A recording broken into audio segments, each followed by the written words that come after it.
الحمد لله وكفى وسلام على عباده الذين اصطفى أما بعد أعوذ بالله من الشيطان الرجيم بسم الله الرحمن الرحيم وسارعوا إلى مغفرة من ربكم وجنة عرضها السماوات والأرض أعدت للمتقين صدق اللہ العظیم۔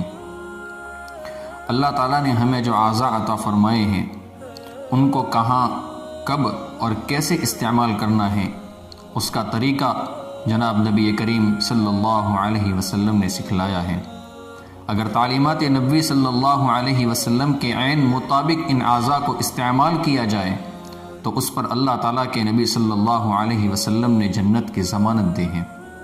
ہر مسلمان خواہ و عملی طور پر کتنا ہی کمزور ہو، گنہگار ہو، اس کی خواہش اور تمنا ہوتی ہے کہ اللہ تعالیٰ اسے جہنم سے بچا کر جنت عطا فرمائے۔ کس قدر خوش نصیبی کی بات ہے کہ ہماری یہ خواہش پوری ہو سکتی ہے اور اس کے پورا ہونے کی ضمانت بھی اللہ کے نبی صلی اللہ علیہ وسلم خود دیتے ہیں۔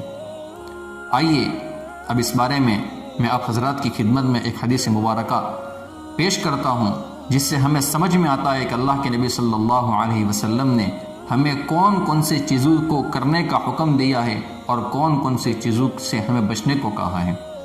یہ روایت میں جو پیش کرنے جا رہا ہوں یہ السنن الکبریٰ للبیہقی کی روایت ہے۔ راوی حدیث حضرت عبادہ ابن صامت رضی اللہ تعالیٰ عنہ ہیں۔ فرماتے ہیں کہ اللہ کے نبی صلی اللہ علیہ وسلم نے فرمایا اضمنوا لی ستا من انفسکم اضمن لکم الجنہ اصدقوا اذا حدثتم واوفوا اذا وعدتم وادوا اذا اؤتمنتم واحفظوا فروجکم وغضوا ابصارکم وکفوا ایدیکم۔ اللہ کے نبی صلی اللہ علیہ وسلم نے ارشاد فرمایا کہ تم لوگ مجھے 6 چیزوں کی ضمانت دو، اس کے بدلے میں آپ لوگوں کو جنت کی ضمانت دیتا ہوں۔ اب وہ 6 چیزیں کون سی ہیں اب میں آپ کی خدمت میں پیش کرتا ہوں۔ اللہ کے نبی صلی اللہ علیہ وسلم نے فرمایا نمبر 1 جب بات کرو تو سچی بات کرو، نمبر 2 جب وعدہ کرو تو اسے پورا کرو، نمبر 3 جب تمہارے پاس امانت کے طور پر کوئی چیز رکھی جائے تو اس کو صحیح طور پر واپس کرو، نمبر 4 اپنی شرمگاہوں کی گناہوں سے حفاظت کرو، نمبر 5 اپنی نگاہوں کو ناجائز اور حرام چیزیں دیکھنے سے بچاؤ، نمبر 6 اپنے ہاتھوں کو یعنی خود کو کسی پر ظلم وغیرہ کرنے سے روکو۔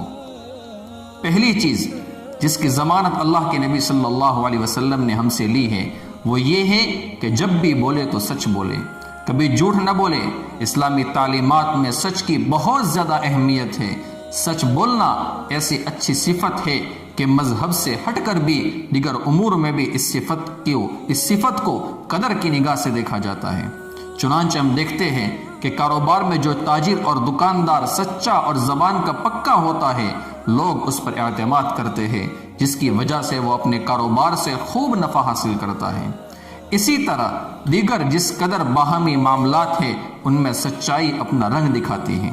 اسلام اپنے ماننے والوں کو یہ صفت کے اپنانے کی نہ صرف ترغیب دیتا ہے بلکہ اس کو لازمی قرار دیتا ہے کہ ہر حال میں اس کو اپنایا جائے، خواہ وہ دینی معاملات ہو یا دنیاوی، سب میں سچ بولنے کو ضروری قرار دیتا ہے۔ اس لیے جنت کی خواہش رکھنے والے ہر مسلمان کو اللہ کے نبی صلی اللہ علیہ وسلم یہ تعلیم دیتے ہیں۔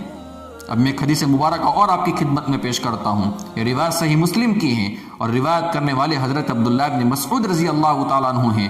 اللہ کے نبی صلی اللہ علیہ وسلم نے فرمایا ان الصدق یہدی الی البر وان البر یہدی الی الجنہ وان الرجل لیصدق حتی یکتب صدیقا وان الکذب یہدی الی الفجور وان الفجور یہدی الی النار وان الرجل لیکذب حتی یکتب کذابا۔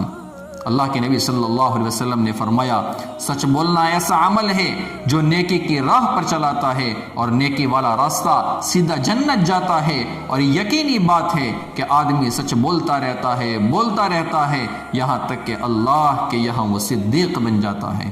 اور جو جھوٹ بولتا ہے، اور جھوٹ بولنا ایسا عمل ہے جو برائی کی راہ پر چلاتا ہے اور برائی والا راستہ سیدھا جہنم جاتا ہے، اور یقیناً جب کوئی آدمی جھوٹ کی عادت ڈال دیتا ہے وہ جھوٹ بولتا رہتا ہے یہاں تک کہ وہ اللہ تعالیٰ کے یہاں کذاب لکھا جاتا ہے۔ اللہ ہم سب کی حفاظت فرمائے۔ دوسری چیز جس کی ضمانت اللہ کے نبی صلی اللہ علیہ وسلم نے ہم سے لی ہے وہ یہ ہے کہ جب کوئی وعدہ کرو تو اسے ضرور پورا کرو۔ آج کے دور میں بھی ایفائے عہد یعنی وعدے کو پورا کرنا، ایفائے عہد کو قدر کی نگاہ سے دیکھا جاتا ہے اور وعدہ خلافی کو برا سمجھا جاتا ہے۔ قرآن کریم نے اس عمل کو علامت تقویٰ قرار دیا ہے اور ایسے شخص کو اللہ تعالیٰ کا محبوب قرار دیا ہے۔ قرآن کریم میں سورۃ التوبہ کے اندر اللہ تبارک و تعالی ارشاد فرماتے ہیں فَأَتِمُّوا إِلَيْهِمْ عَهْدَهُمْ إِلَى مُدَّتِهِمْ إِنَّ اللَّهَ يُحِبُّ الْمُتَّقِينَ۔ اپنے وعدوں کی مدت کو پورا کرو، بے شک اللہ تعالیٰ تقوی اختیار کرنے والوں سے محبت فرماتے ہیں۔ ایک اور جگہ اللہ تبارک و تعالی ارشاد فرماتے ہیں وَأَوْفُوا بِالْعَهْدِ إِنَّ الْعَهْدَ كَانَ مَسْئُولًا، وعدہ پورا کرو، بے شک وعدہ کی پاسداری کے بارے میں تم سے سوال کیا جائے گا۔ صحیح بخاری کی روایت ہے، حضرت عبداللہ ابن عمر رضی اللہ تعالیٰ عنہ راوی حدیث ہیں، اللہ کے نبی صلی اللہ علیہ وسلم نے ارشاد فرمایا اربع من کن فیہ کان منافقا خالصا ومن كانت فیہ خصلۃ منہن كانت فیہ خصلۃ من النفاق حتى يدعها اذا اؤتمن خان واذا حدث كذب واذا عاهد غدر واذا خاصم فجر۔ حضرت عبداللہ ابن عمر رضی اللہ تعالیٰ عنہ سے روایت ہے کہ اللہ کے نبی صلی اللہ علیہ وسلم نے فرمایا 4 عادات و صفات جس شخص میں ہو وہ پکا منافق ہے، اور جس میں ان صفات میں سے ایک صفت ہو تو اس میں نفاق اسی کے بقدر ہے یہاں تک کہ وہ اس کو چھوڑ دے۔ جن کے پاس پہلی چیز کون سی ہے کہ اس کے پاس امانت رکھی جائے تو اس میں خیانت کرے، جب بات کرے تو جھوٹ بولے، جب وعدہ کرے تو اس کے خلاف ورزی کرے، اور جب جھگڑا وغیرہ کرے تو گالی گلوچ پر اتر آئے۔ دوسری روایت صحیح مسلم کی ہے، حضرت عبداللہ ابن عمر رضی اللہ تعالیٰ عنہما اس روایت کے راوی ہیں، اللہ کے نبی صلی اللہ علیہ وسلم نے فرمایا اذا جمع اللہ الاولین والآخرین یوم القیامت یرفع لکل غادر لواء فقیل هذه غدرۃ فلان ابن فلان۔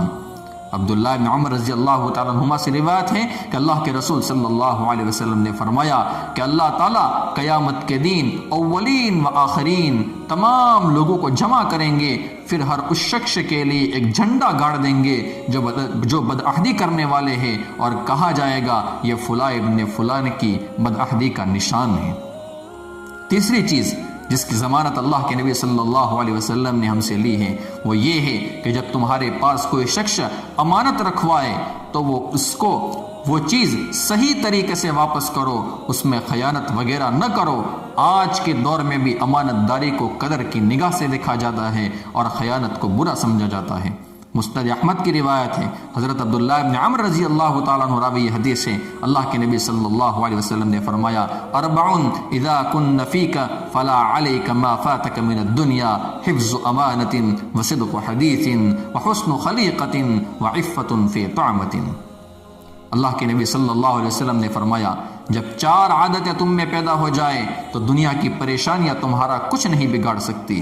وہ 4 عادت یہ ہے کہ امانت داری ہو، سچائی ہو، صدق ہو، اچھے اخلاق ہو اور حلال رزق ہو۔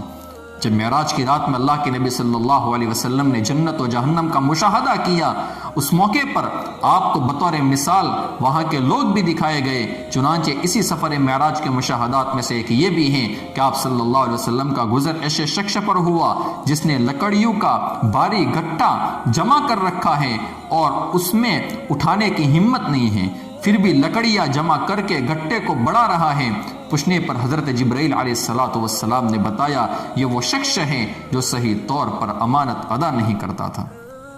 چوتھی چیز جس کی ضمانت اللہ کے نبی صلی اللہ علیہ وسلم نے ہم سے لی ہے وہ یہ ہے کہ اپنی شرم گاہوں کی حفاظت کرو، یعنی شرعاً حرام اور ناجائز موقعوں پر استعمال نہ کرو، ناجائز جن سے ملاپ سے اپنی حفاظت کرو۔ جو چیزیں شرم گاہوں کے ناجائز استعمال کا سبب ہے ان کا اجمالی تذکرہ بھی اس طریقے سے ملتا ہے۔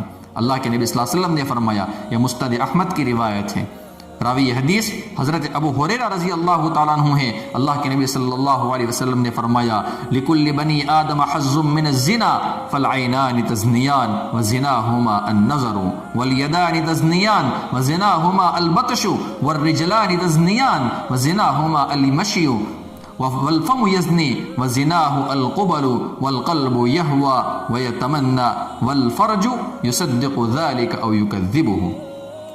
حضرت ابو ہریرہ رضی اللہ تعالیٰ عنہ سے روایت ہے، اللہ کے نبی صلی اللہ علیہ وسلم نے فرمایا، ہر شخص کا زنا سے کچھ نہ کچھ واسطہ پڑتا رہتا ہے۔ آنکھیں زنا کرتے ہیں اور ان کا زنا بد نظری کرنا ہے، ہاتھ بھی زنا کرتے ہیں، ان کا زنا شہوت کے ساتھ شرمگاہ کو اور غیر محرم کو پکڑنا ہے، پاؤں بھی زنا کرتے ہیں اور ان کا زنا شہوت کی جگہوں کی طرف چلنا ہے، منہ بھی زنا کرتا ہے اور ان کا زنا غیر محرم یا شرعاً ناجائز مقامات کا بوسہ لینا ہے، دل خواہش اور آرزو کرتا ہے اور شرمگاہ اس کے ارادے کو کبھی پورا بھی کرتی ہے اور کبھی نہیں بھی کرتی ہے۔ ایک بہت زبردست روایت معجم طبرانی کی ہیں، حضرت ابو امامہ رضی اللہ تعالیٰ عنہ سے روایت موجود ہیں کہ ایک شخص اللہ کے رسول صلی اللہ علیہ وسلم کے مجلس میں حاضر ہوا اور عرض کیا کہ مجھے زنا کی اجازت دے دیجیے۔ اس کی بات سن کر لوگ غصہ ہو گئے۔ آپ صلی اللہ علیہ وسلم نے لوگوں سے فرمایا، اسے میرے پاس لاؤ۔ وہ رسول اللہ صلی اللہ علیہ وسلم کے سامنے بیٹھ گیا۔ نبی کریم صلی اللہ علیہ وسلم نے اس سے فرمایا، کیا تجھے یہ بات پسند ہے کہ تیری ماں کے ساتھ یہی کام کیا جائے؟ اس نے کہا کہ نہیں۔ آپ صلی اللہ علیہ وسلم نے فرمایا، باقی لوگ بھی اس بات کو پسند نہیں کرتے کہ ان کی ماؤں کے ساتھ زنا کیا جائے۔ پھر آپ صلی اللہ علیہ وسلم نے فرمایا، کیا تم اپنی بیٹی کے لیے پسند کرتے ہو کہ کوئی اس کے ساتھ زنا کرے؟ اس نے کہا کہ نہیں۔ آپ صلی اللہ علیہ وسلم نے فرمایا، باقی لوگ بھی اس بات کو پسند نہیں کرتے کہ ان کی بیٹیوں کے ساتھ زنا کیا جائے۔ اس کے بعد آپ صلی اللہ علیہ وسلم نے فرمایا، کیا تم اپنی بہن کے لیے یہ بات پسند کرتے ہو کہ کوئی اس کے ساتھ زنا کرے؟ اس نے کہا کہ نہیں۔ آپ صلی اللہ علیہ وسلم نے فرمایا، باقی لوگ بھی اس بات کو پسند نہیں کرتے کہ ان کی بہنوں کے ساتھ زنا کیا جائے۔ رسول اللہ صلی اللہ علیہ وسلم نے اس کے سینے پر اپنا ہاتھ مبارک رکھا اور اس کے لیے دعا کی، یا اللہ اس کے گناہوں کو مٹا دے، اس کے دل کو پاک کر دے، اس کی عزت کی حفاظت فرما۔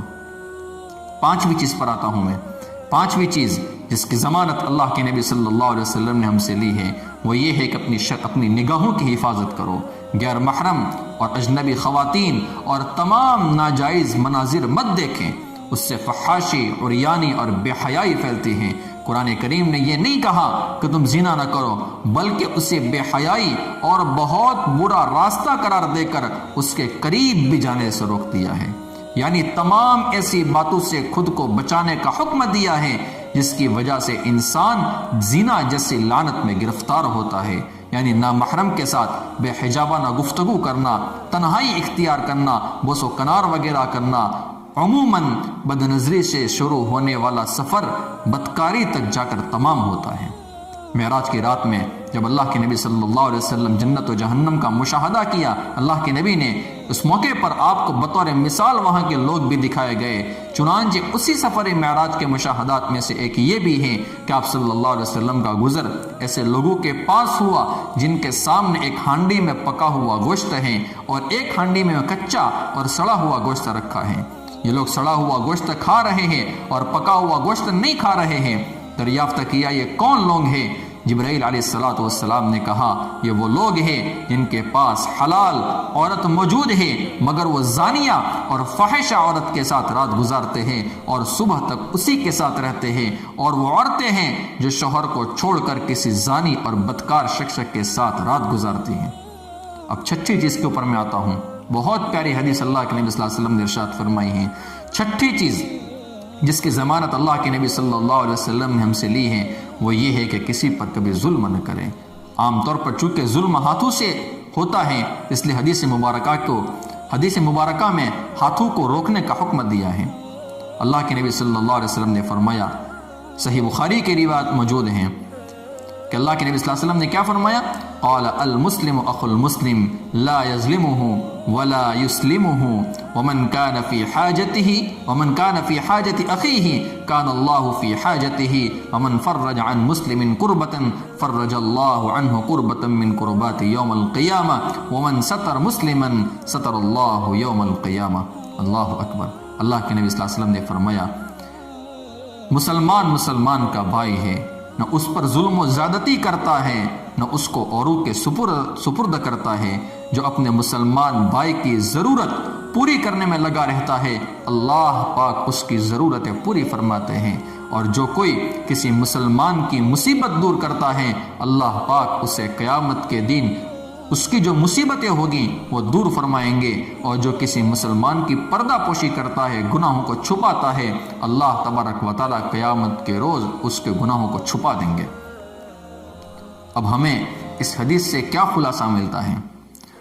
ہم سے جن چیزوں کی ضمانت اللہ کے نبی صلی اللہ علیہ وسلم نے لی ہے، اگر واقعتاً ان کی ضمانت ہم دے دیں، یعنی ان کی پابندی کرے، تو یقین مانیے کہ اللہ کے نبی صلی اللہ علیہ وسلم نے جس چیز کی ضمانت دی ہے وہ ضرور ہمیں مل کر رہے گی، اور وہ چیز کیا ہے؟ وہ جنت ہے، اور یہی ہر مسلمان کی خواہش اور تمنا ہوتی ہیں۔ اللہ تبارک و تعالیٰ مجھے، آپ کو اور پوری امت کو اس پر عمل کرنے کی توفیق عطا فرمائے۔ اقول قولی ھذا واستغفر اللہ وآخر دعوانا ان الحمد للہ رب العالمین۔